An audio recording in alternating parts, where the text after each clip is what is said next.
أحد من النساء آمنت بالله صدق الله العظيم.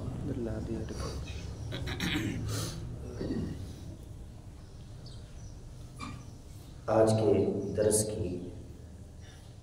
گفتگو کا عنوان ہے سیرت حضرت سیدہ خدیجہ الکبریٰ سلام اللہ علیہا۔ آج چونکہ 10 رمضان المبارک ہے اور 10 رمضان المبارک کو حضرت ام المؤمنین سیدہ خدیجہ الکبریٰ سلام اللہ علیہا آپ کا یوم وصال ہے۔ اسی کی مناسبت سے آپ کی سیرت میں سے چند چیدہ باتیں۔ آپ صلی اللہ علیہ وآلہ وسلم کی ازواج مطہرات یہ مومنوں کی مائیں ہیں، اور اس بات کو اللہ تعالیٰ نے قرآن مجید میں بیان فرمایا کہ النبی اولیٰ بالمؤمنین من انفسہم وازواجہ امہاتہم۔ نبی صلی اللہ علیہ وآلہ وسلم مومنوں کے لیے ان کی جانوں سے زیادہ عزیز ہیں، زیادہ حق رکھتے ہیں، اور ان کی جو بیویاں ہیں یہ مومنوں کی مائیں ہیں۔ تو نبی صلی اللہ علیہ وآلہ وسلم کی کسی بھی زوجہ کا جب نام لیا جائے گا تو ام المؤمنین کہہ کر نام لیا جائے گا، اور حضور صلی اللہ علیہ وآلہ وسلم کی کسی بھی بیوی کو جب دیکھا جائے گا تو ماں کی نگاہ سے دیکھا جائے گا۔ جس طرح ماں کو ادب اور احترام کی نگاہ سے دیکھا جاتا ہے، تو نبی صلی اللہ علیہ وسلم کی تمام ازواج مطہرات کو اسی نگاہ سے دیکھا جائے گا۔ آپ صلی اللہ علیہ وسلم کی یوں تو 11 ازواج مطہرات ہیں، اور یہ صرف آپ صلی اللہ علیہ وآلہ وسلم کا خاصہ ہے۔ حضور علیہ السلام کی ان تمام ازواج مطہرات میں سے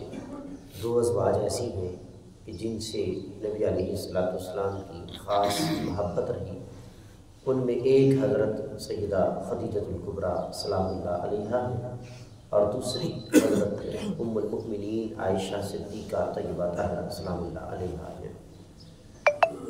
حضرت سیدہ خدیجہ الکبریٰ سلام اللہ علیہا، ان کا خاندانی پس منظر اگر دیکھا جائے تو اعلیٰ خاندان کی یہ لاڈلی بیٹی ہے، اور ان کا خاندان پورے عرب میں مشہور ہے، اور نہ صرف خاندان بلکہ ان کا اپنا کردار، ان کی اپنی شخصیت اس قدر نمایاں ہے کہ پورے عرب میں ان کو ملکۃ العرب کہا جاتا ہے، عرب کی ملکہ۔ حسن میں بھی سب سے اول، شرافت میں بھی سب سے اول، دیانت میں بھی سب سے اول، تجارت کے معاملات میں سب سے اول، دولت اور ثروت کے لحاظ سے سب سے اول۔ یہ تمام چیزوں کے پیش نظر جو ہے وہ آپ کو ملکۃ العرب کا خطاب ملا۔ حضرت خدیجہ الکبریٰ سلام اللہ علیہا، ان کے حضور علیہ السلام سے نکاح سے پہلے بھی 1-2 نکاح ہوئے، لیکن اس میں نبھا نہیں ہو سکا، اور ایک خامد فوت ہو گئے۔ اس طریقے سے حضرت ام المؤمنین خدیجہ الکبریٰ سلام اللہ علیہا بیوہ کی زندگی گزار رہی تھی۔ عرب کے کلچر میں ویسے تو بیوہ کو حقارت کی نگاہ سے دیکھا جاتا تھا، لیکن حضرت سیدہ خدیجہ الکبریٰ سلام اللہ علیہا کی شرافت اور دیانت کے پیش نظر، اور ان کی دولت اور ثروت کے پیش نظر، اور ان کے حسن اور کمال کے پیش نظر، ان کو اس نگاہ سے نہیں دیکھا جاتا تھا جس طرح دیگر خواتین کو دیکھا جاتا ہوتا تھا۔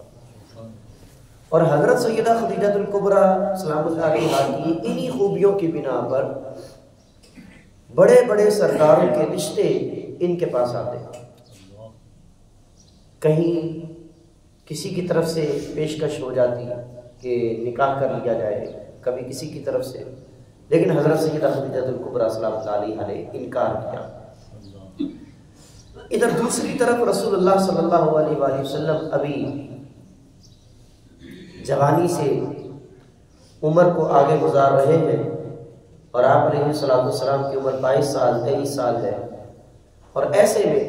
حضرت سیدہ خدیجہ الکبریٰ سلام اللہ علیہا کو خبر پہنچتی ہے کہ ایک نوجوان ہے جس کو سارے صادق بھی کہتے ہیں اور امین بھی کہتے ہیں، سبحان اللہ، اور لوگ اپنی امانتیں اس کو دیتے ہیں، اس کے پاس رکھواتے ہیں، اس کے بڑے چرچے ہیں، تو کیوں نہ اس سے ملا جائے، اس کو دیکھا جائے، اور اپنا مال جو تجارت میں کرتی ہوں وہ میں اس کو دوں اور چیک کروں کہ کیا ہے۔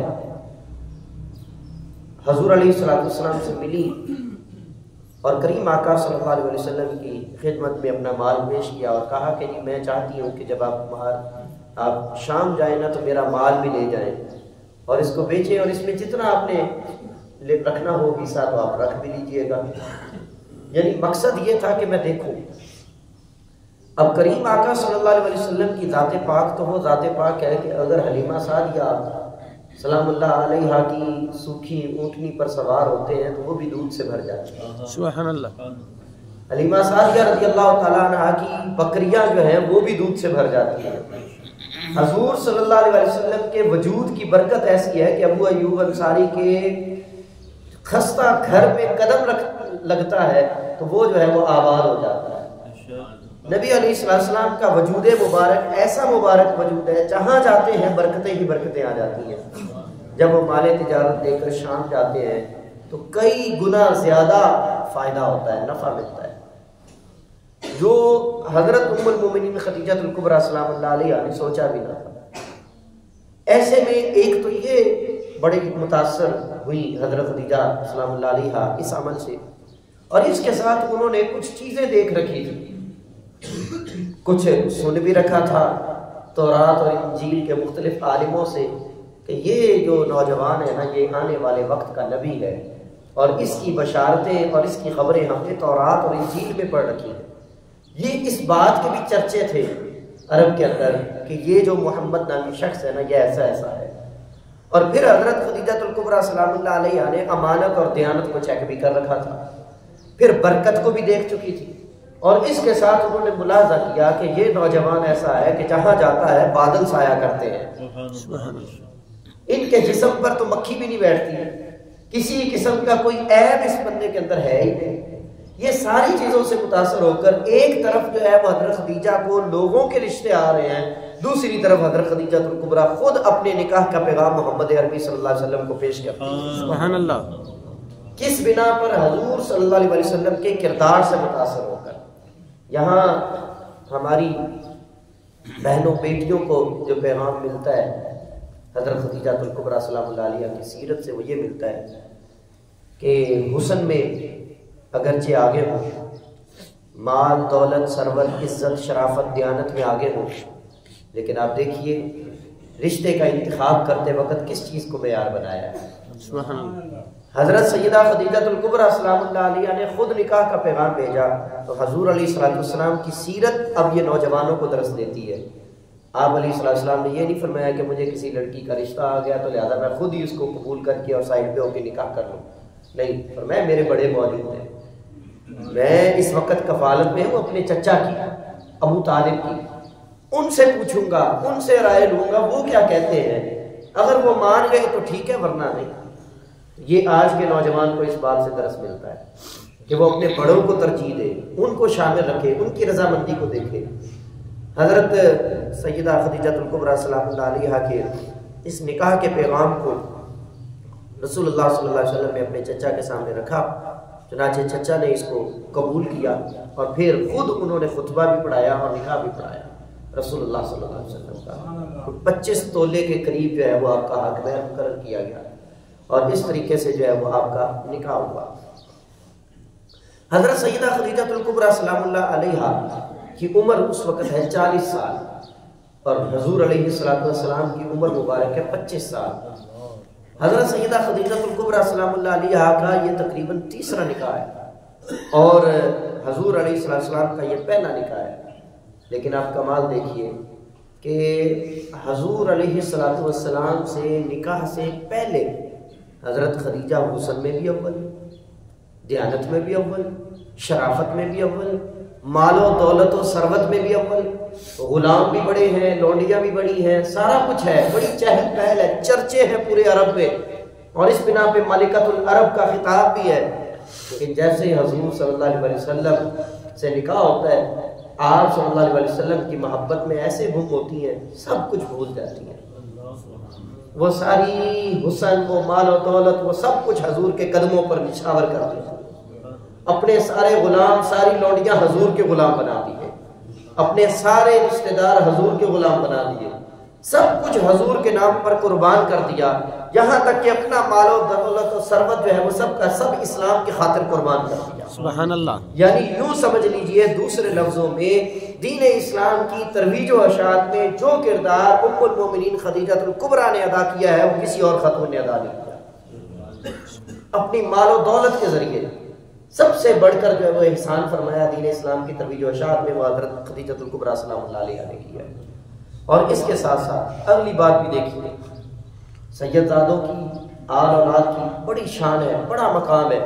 لیکن یہ ساری چلی کہاں سے؟ ام المومنین خدیجہ الکبریٰ سلام اللہ علیہ وسلم۔ حضور صلی اللہ علیہ وسلم کی جتنی اولاد پاک ہے وہ تمام کی تمام حضرت خدیجہ الکبریٰ سلام اللہ علیہ کے بطن سے ہے۔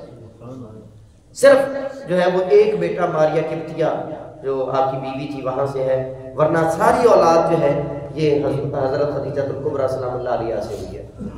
اور حضور علیہ السلام کی محبت بھی دیکھیے، وفا کا بدلہ پھر وفا ہوتی ہے۔ اگر خدیجہ الکبریٰ نے اپنا تن من دھن سب کچھ حضور پر قربان کر دیا ہے نا، تو آپ صلی اللہ علیہ وسلم نے بھی وفا کر کے دکھائی ہے۔ یہاں وہ تمام شوہر جو اپنی ازدواجی زندگی کو بہتر کرنا چاہتے ہوں، ان کے لیے مثالی کردار موجود ہے حضور علیہ السلام کی سیرت میں، کہ آپ علیہ السلام کی سیرت کو دیکھیں کہ آپ صلی اللہ علیہ وسلم کا کردار کیا رہا ازدواج زندگی کے حوالے سے۔ حضور صلی اللہ علیہ وسلم نے جب تک حضرت خدیجہ رضی اللہ تعالیٰ عنہا سلام اللہ علیہا حیات رہی، آپ نے دوسرا نکاح نہیں فرمایا، یہ وفا تھی۔ اور وصال کے بعد بھی حضور صلی اللہ علیہ وسلم حضرت خدیجہ الکبریٰ سلام اللہ علیہا کا کثرت کے ساتھ ذکر فرمایا کرتے، کبھی کسی بات میں، کبھی کسی بات میں۔ گھر میں کچھ بنتا ہے، حضرت خدیجہ فوت ہو گئی ہیں، گھر میں کچھ بنتا ہے تو حضور آ کر کہتے کیا بنا ہے؟ یہ بنا ہے۔ آپ فرماتے خدیجہ کی سہیلیوں کو دے آؤ، خدیجہ کی سہیلیوں کو دے آؤ۔ یا رسول اللہ خدیجہ سے بڑا پیار؟ فرمایا ہاں، کیونکہ وہ اس وقت بھی مجھے مان رہی تھی جب کوئی مجھے نہیں مانتا تھا۔ سبحان اللہ۔ سب سے پہلی اسلام قبول کرنے والی خاتون وہ حضرت خدیجہ الکبریٰ سلام اللہ علیہا، جن کو خاتون اول ہونے کا اعزاز حاصل ہے، اور سب سے پہلے حضور علیہ السلام کی شرافت، دیانت اور معاملات میں آگے بڑھ کر تعریف کرنے والی اور حضور صلی اللہ علیہ وسلم کو تسلی دینے والی حضرت خدیجہ الکبریٰ سلام اللہ علیہا ہے۔ یہ جو ایک جملہ ہے نا، ہر کامیاب مرد کے پیچھے عورت کا ہاتھ ہوتا ہے۔ حضور صلی اللہ علیہ وسلم کو ساتھ حضرت خدیجہ نہ بھی دے تو بھی حضور صلی اللہ علیہ وسلم کامیاب ہے، لیکن یہاں پر حضور علیہ السلام کا انہوں نے کمال ساتھ دیا۔ پہلی وہی نازل ہوتی ہے غار حرا میں، اور آپ علیہ السلام کے بعد حضرت جبریل علیہ السلام آ کر کہتے ہیں اقرا اقرا، تو آپ علیہ السلام فرماتے ہیں ما انا بقاری، پھر جو ہے وہ حضرت جبریل علیہ السلام پکڑ کر دباتے ہیں اور پھر اقرا بسم ربک الذی خلق، پہلی ابتدائی 5 آیات جو ہے وہ پڑھ کر سناتے ہیں۔ پہلی وہی نازل ہوتی ہے، حضور صلی اللہ علیہ وسلم پر کپ کپی طاری ہوتی ہے، آپ کا وجود مبارک کانپ رہا ہے، سخت سردی لگ رہی ہے، اسی میں ایسی کپ کپاہٹ اور گھبراہٹ میں حضور علیہ السلام گھر تشریف لاتے ہیں۔ زملونی زملونی، مجھے کمبل اڑا دو، مجھے چادر دے دو۔ حضرت سیدہ خدیجہ الکبریٰ سلام اللہ علیہا سہارا دیتی ہیں، چادر دیتی ہیں، کمبل دیتی ہیں، پوچھتی ہیں ہوا کیا؟ تو آپ صلی اللہ علیہ وسلم سارا ماجرا بیان کرتے ہیں، آج میرے ساتھ ایسے ایسے ہوا ہے، پہلے کبھی نہیں ہوا، غار حرا میں ہر روز عبادت کے لیے جاتا ہوں، آج ایسے ایسے ہوا ہے۔ حضرت خدیجہ الکبریٰ سلام اللہ علیہا کیا تسلی دیتی ہیں؟ آپ گھبرائے نہیں، آپ تو بہت اچھے ہیں۔ کبھی کوئی عورت اپنے شوہر کی تعریف نہیں کرتی، کبھی کوئی عورت نہیں کرتی اور جلدی نہیں کرتی، لیکن حضرت سیدہ خدیجہ الکبریٰ سلام اللہ علیہا نے فوراً کہا آپ گھبرائے نہیں، آپ تو بہت اچھے ہیں، آپ تو غریبوں کے کام آتے ہیں، آپ تو بے سہاروں کو سہارا دیتے ہیں، آپ تو لوگوں کی مشکلیں برداشت کرتے ہیں، آسان کرتے ہیں، آپ تو لوگوں کا بوجھ اٹھاتے ہیں، آپ تو بڑے مہمان نواز ہیں، آپ کا رب آپ کے ساتھ کبھی برا نہیں کرے گا۔ حضرت خدیجہ الکبریٰ سلام اللہ علیہا کے یہ تسلی بھرے الفاظ حضور علیہ السلام کو اس قدر تسلی دی کہ حضور علیہ السلام پر وہ جو وحی کے اثرات تھے اور وہ جو بوجھ تھا وہ کم ہو گیا، اور اس کو حضور علیہ السلام نے کبھی نہیں بھولا۔ آپ علیہ السلام ہمیشہ یاد رکھتے تھے اور فرماتے تھے کہ مجھے جب سارے انکار کر رہے تھے خدیجہ تھی جو مجھ پر ایمان لا رہی تھی. اور جیسے ہی حضرت حضور علیہ السلام نے 40 سال کی عمر میں اعلان نبوت فرمایا، فوراً حضرت خدیجہ نے کہا میں آپ کو مانتی ہوں کہ آپ اللہ کے نبی ہیں. ایسی وفا شعار خاتون بن کر رہی اور اپنا سارا مال دولت حضور علیہ السلام کے اس دین اسلام اور تبلیغ اسلام کی خاطر قربان کر دیا. آپ دیکھیے عرب کی ملکہ ہیں، دیانت شرافت سخاوت میں سب سے اول، بہادر بھی ہیں، سب کچھ ہے، اور اتنے بڑے رشتے بھی آئے اور بڑی جان پہچان بھی ہے، پورے عرب کے اندر مشہور ہیں. لیکن جس وقت شیب ابی طالب کے اندر حضور علیہ السلام کو مقاطع بنی ہاشم کی وجہ سے 3 سال تک محصوری برداشت کرنی پڑتی ہے، پتے کھانے پڑتے ہیں اور بائیکاٹ ہو جاتا ہے، رزق بھی نہیں ہے، کوئی کھانے پینے کی اشیاء نہیں ہے، کسی سے ملنا جلنا نہیں ہے، اس موڑ پر بھی حضرت خدیجہ الکبریٰ سلام اللہ علیہ نے آپ کا ساتھ دیا ہے. اس موڑ پر بھی حضرت خدیجہ الکبریٰ بھول گئی کہ میں پہلے کیا تھی